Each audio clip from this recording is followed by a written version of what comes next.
Shoutout kay Katsakino Dukusin at kay Ronald Berbosidad, Romeo Conchada at sa iba pa nating taga-subaybay. At ngayon dito naman sa ating balita, mukhang itong Barangay Ginebra ay gusto nang magkaroon ng tinatawag na pagbabago sa kanilang backcourt.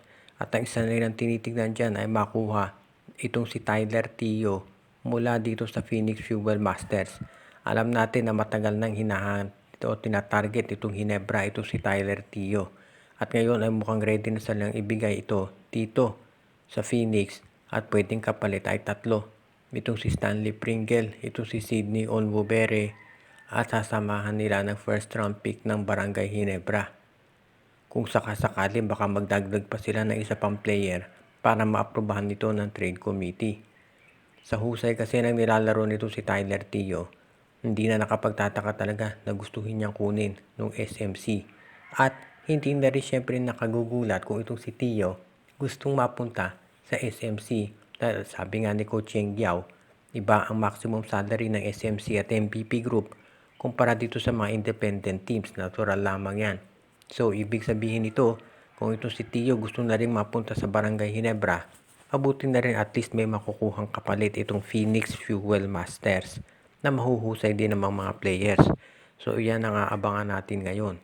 Pwede rin nating masabi na itong Phoenix Fuel Masters ay isa doon sa mga teams talaga na tinitignan ng SMC at MVP. Hindi lang dahil kay Tio kung hindi pati na kay Jason Perkins.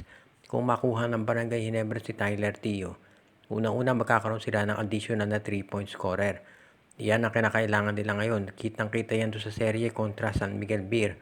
At isa pa, maganda ang basketball IQ nitong si Tio at makatutulong yan dito sa mga iba pang players ng Barangay Ginebra, especially si Thompson.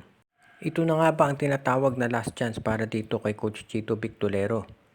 Dahil kung sakasakali na matalo ang Magnolia dito sa serye, posible kaya na mapalitan siya. Siyempre, game 1 pa lang tayo, game 2 pa lang mamaya. At kapag nanalo Magnolia, ibang usapan na yan. Pero kung sakasakali na manalo ang San Miguel Beer sa serye na ito kayang si Victolero ay mapalitan na. Kasi kung titignan natin yung ginawa nitong management ng SMC, pinalakas yung lineup talaga ng Magnolia. Nabigyan na sila ng mga big men at wingmen na kinakailangan nila. At yung import nila na si Tyler Bay ay isa sa mga top candidates pagdating sa Best Import Award. Mula umpisa hanggang huli, la mga Magnolia sa team standings. Actually, do sa PBA on tour pa, hindi sila natalo. Kaya dito natin makikita na talagang solid yung lineup ng Magnolia ngayon, hindi katulad nung dati na ang nagiging problema ay wala silang mga big men na pantapat dito sa SMB, TNT at Ginebra. Pero ngayon, nagkaroon na ng mga players sa Magnolia na pantapat yan. So wala nang excuse para sila ay matalo. Kaya tignan natin kung ano magiging sitwasyon dito. Pero sa ngayon, syempre, ang focus muna dito sa finals.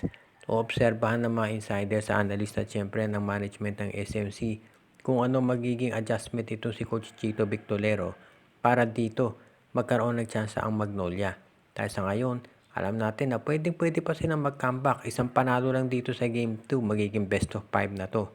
Pero kapag nanalo pa rin ng San Miguel at nag 2-0 na, medyo mahihirapan ang Magnolia dahil hindi na sila pwedeng matalo sa Game 3. Dahil pag natalo sila doon, ang hirap magkaroon ng comeback mula 0-3. Kaya sa ngayon, itong Magnolia, hindi lang yung mga players at imports ang aabangan natin kung hindi pati na yung coach. Dahil syempre lahat nakapokus sa kanya ngayon. Hindi lang yung mga inconsistent na performance ng mga players kung hindi yung mga playmaking na gagawin ng coach ang pinanonood ng lahat.